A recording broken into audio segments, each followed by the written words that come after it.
Bonjour. Dans ce tutoriel, je vais expliquer les principes de la comptabilité analytique.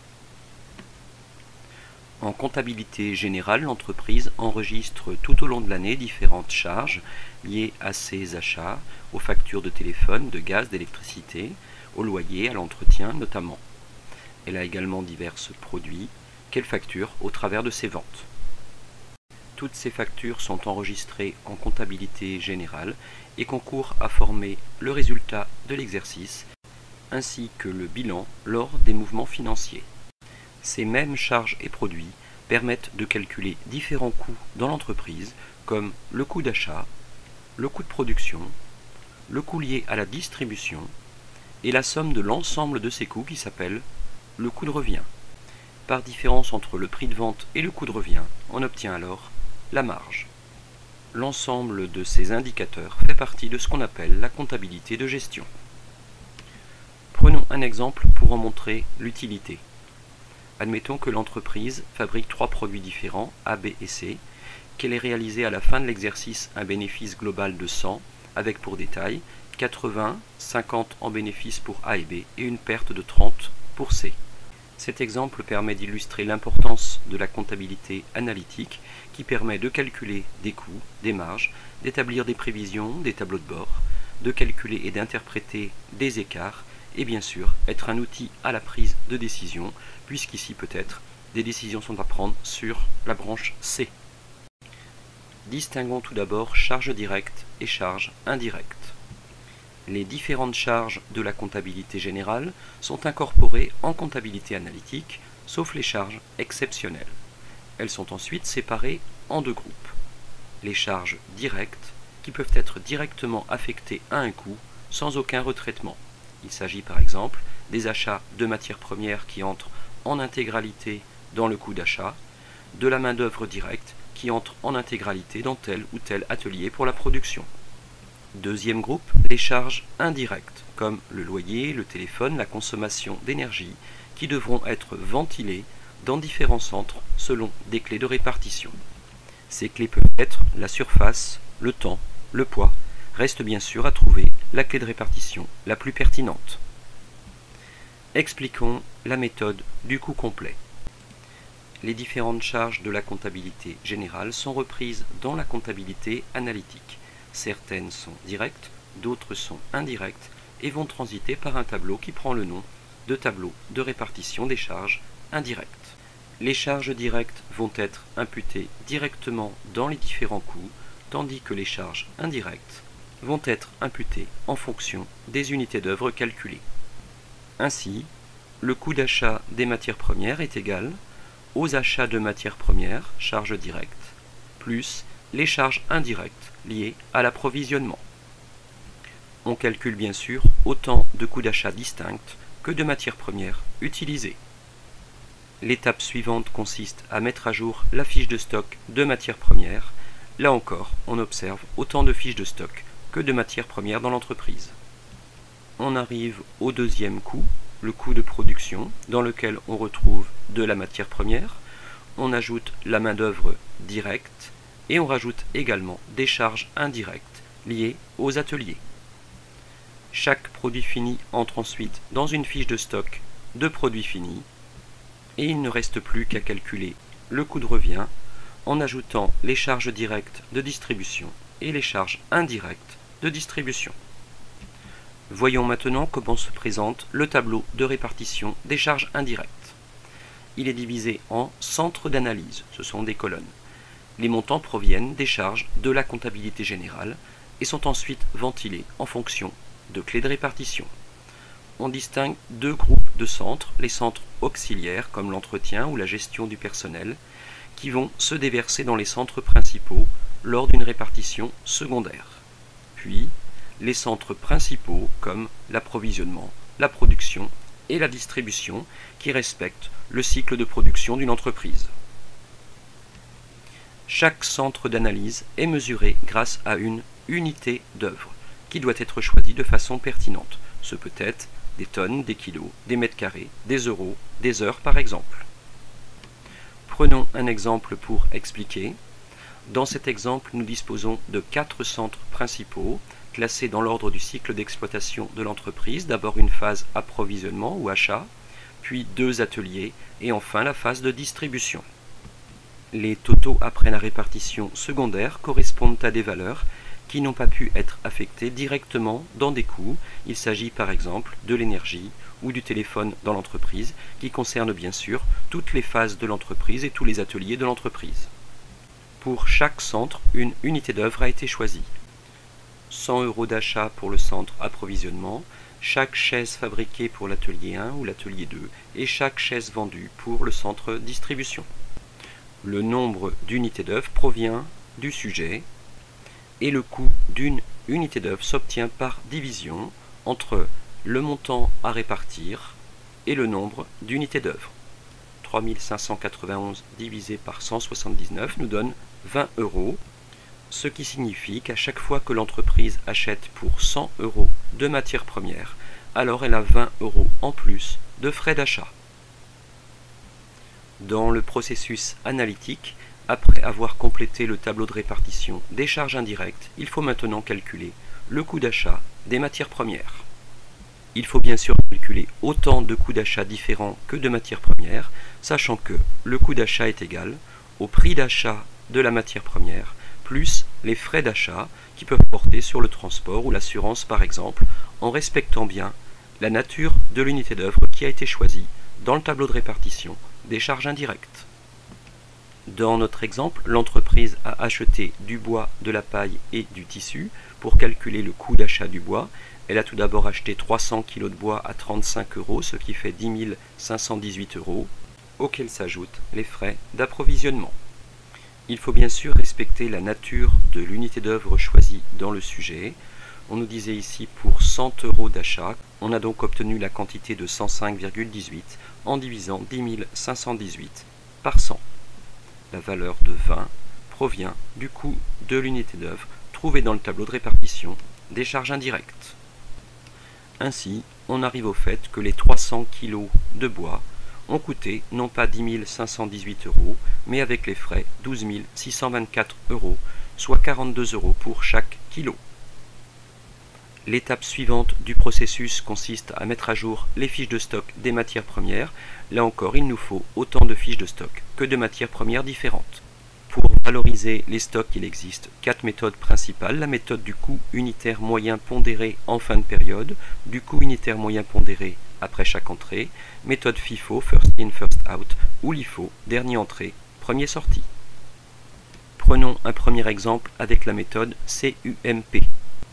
Il nous faut tout d'abord reporter le stock initial qui provient du sujet, soit ici 20 kg à 44,50 €. Puis on va reporter l'entrée sur la base du coût d'achat et jamais du prix d'achat. On vient d'entrer 300 kg à un peu plus de 42 € le kilo. Pour faire le calcul du CUMP, il faut procéder ainsi. Somme des quantités, 20 plus 300 égale 320. Somme des montants, 890 plus 12 624 égale 13 514, puis division, soit 42,23 €. C'est cette valeur de 42,23 € ici qui va pondérer toutes les sorties et également le stock final. Après avoir mis à jour toutes les fiches de stock des matières premières, on arrive au coût de production. Là encore, il faut calculer autant de coûts de production distincts que de produits différents fabriqués dans l'entreprise. La bonne méthode pour y parvenir est de d'abord lister tous les ingrédients, on va dire, nécessaires et dans le bon ordre. D'abord toutes les matières premières, puis la main-d'œuvre directe et enfin toutes les charges indirectes qui sont liées à la production. Ensuite, il suffira de compléter les quantités et les montants unitaires. Dans notre exemple, l'entreprise fabrique 2 types de chaises, chaises en paille et chaises en tissu. On a commencé par reporter ici toutes les matières premières, le bois, la paille et le tissu, puis la main-d'œuvre. On a tenu compte des encours et des charges indirectes liées à l'atelier 1 et 2 et on obtiendra donc le coût de production.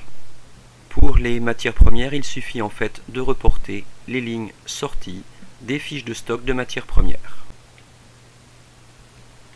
Ensuite, il faut reporter la main-d'œuvre, ici pour les chaises en paille, 160 heures à 15 € de l'heure, soit 2400 €. Dans notre sujet, il y avait un encours initial, ce qui signifie des produits commencés lors de la période précédente, mais non entièrement achevés, et un encours final, à l'inverse, des produits commencé cette période, mais qui ne seront pas achevés sur cette période. Il faut donc ajouter l'encours initial et soustraire l'encours final. Pour terminer, il faut prendre en compte les charges indirectes qui proviennent du tableau de répartition des charges indirectes pour nos deux ateliers, 800 heures à 4,67 € et 800 heures à nouveau à 3,33 € de l'heure. On arrive ainsi au total du coût de production. Attention au piège, il est impossible d'additionner des mètres cubes, des mètres carrés et des heures, mais on a bien produit 800 chaises pour un montant de 15 158 €, soit 18,95 € chaque chaise. Dans le processus, nous nous retrouvons à nouveau à stocker les produits. Il s'agit cette fois-ci de produits finis. Et bien sûr, il faut autant de fiches de stock que de produits finis différents. Volontairement, je vais changer de méthode de valorisation du stock en utilisant la méthode FIFO, First In, First Out, dans laquelle on ne fait ni addition ni moyenne pondérée, puisque les produits les plus anciens ressortiront les premiers. La fiche de stock du produit fini chaise en paille se présente ainsi. Le stock initial était de 300 unités, nous venons d'en produire 800. Dans notre sujet, la vente concerne 1000 produits. Il nous faut donc d'abord prendre tous les produits les plus anciens, soit les 300, une première sortie d'un lot de 300 à 16 €, et pour compléter, il nous en manque 700 dans le deuxième lot à 18,95 €. Ainsi, dans le stock final, il ne reste plus que 100 produits issus du deuxième lot, soit à 18,95 €. Nous arrivons dans la dernière étape qui consiste à calculer le coût de revient et la marge. Il reste donc à ajouter les charges directes et indirectes concernant la distribution et les charges indirectes d'administration. À l'issue, il faudra comparer le coût de revient des produits vendus avec le chiffre d'affaires pour dégager le résultat analytique et donc apprécier la rentabilité. Le coût de revient de nos chaises se calcule ainsi. Nous avons sorti 300 chaises d'un premier lot à 16 €, 700 chaises à 18,90 €. Ce sont bien ici les coûts de fabrication et non pas les prix de vente. Concernant les charges directes de distribution, le texte nous dit qu'elles sont égales à 5% du chiffre d'affaires. Le chiffre d'affaires est donc de 1000 chaises, vendues chacune 30,50 €, soit 30 500 €. C'est la base ici pour calculer mes charges directes de distribution, sur lesquelles je vais appliquer 5%, soit 1525 € de charges directes.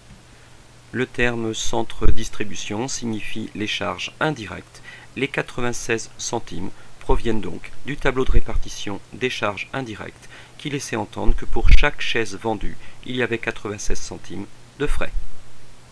Il est bien sûr impossible d'additionner tous ces éléments, mais nous savons que nous avons vendu 1000 chaises pour un coût global de 20 544 €, soit 20,54 € chacune. Comme elles sont vendues 30,50 € chacune par soustraction, le bénéfice unitaire est de 9,95 € et global de 9 955 €.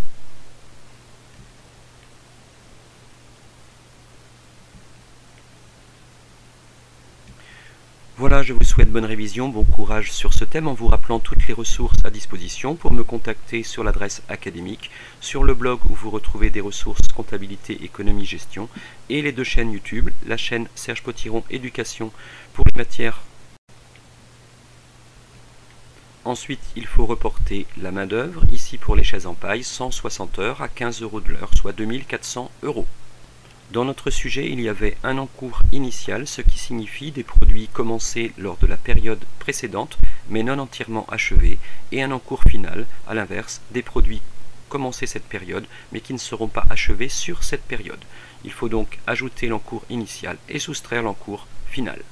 Pour terminer, il faut prendre en compte les charges indirectes qui proviennent du tableau de répartition des charges indirectes pour nos deux ateliers, 800 heures à 4,67 € et 800 heures à nouveau à 3,33 € de l'heure. On arrive ainsi au total du coût de production. Attention au piège, il est impossible d'additionner des mètres cubes, des mètres carrés et des heures, mais on a bien produit 800 chaises pour un montant de 15 158 €, soit 18,95 € chaque chaise. Dans le processus, nous nous retrouvons à nouveau à stocker les produits. Il s'agit cette fois-ci de produits finis. Et bien sûr, il faut autant de fiches de stock que de produits finis différents. Volontairement, je vais changer de méthode de valorisation du stock en utilisant la méthode FIFO, First In, First Out, dans laquelle on ne fait ni addition ni moyenne pondérée, puisque les produits les plus anciens ressortiront les premiers. La fiche de stock du produit fini chaise en paille se présente ainsi. Le stock initial était de 300 unités, nous venons d'en produire 800. Dans notre sujet, la vente concerne 1000 produits. Il nous faut donc d'abord prendre tous les produits les plus anciens, soit les 300, une première sortie d'un lot de 300 à 16 €, et pour compléter, il nous en manque 700 dans le deuxième lot à 18,95 €. Ainsi, dans le stock final, il ne reste plus que 100 produits issus du deuxième lot, soit à 18,95 €. Nous arrivons dans la dernière étape qui consiste à calculer le coût de revient et la marge. Il reste donc à ajouter les charges directes et indirectes concernant la distribution et les charges indirectes d'administration. À l'issue, il faudra comparer le coût de revient des produits vendus avec le chiffre d'affaires pour dégager le résultat analytique et donc apprécier la rentabilité. Le coût de revient de nos chaises se calcule ainsi. Nous avons sorti 300 chaises d'un premier lot à 16 €, 700 chaises à 18,90 €. Ce sont bien ici les coûts de fabrication et non pas les prix de vente. Concernant les charges directes de distribution, le texte nous dit qu'elles sont égales à 5% du chiffre d'affaires. Le chiffre d'affaires est donc de 1000 chaises, vendues chacune 30,50 €, soit 30 500 €. C'est la base ici pour calculer mes charges directes de distribution, sur lesquelles je vais appliquer 5%, soit 1525 € de charges directes. Le terme centre distribution signifie les charges indirectes. Les 96 centimes proviennent donc du tableau de répartition des charges indirectes qui laissait entendre que pour chaque chaise vendue, il y avait 96 centimes de frais. Il est bien sûr impossible d'additionner tous ces éléments, mais nous savons que nous avons vendu 1000 chaises pour un coût global de 20 544 €, soit 20,54 € chacune. Comme elles sont vendues 30,50 € chacune par soustraction, le bénéfice unitaire est de 9,95 € et global de 9 955 €.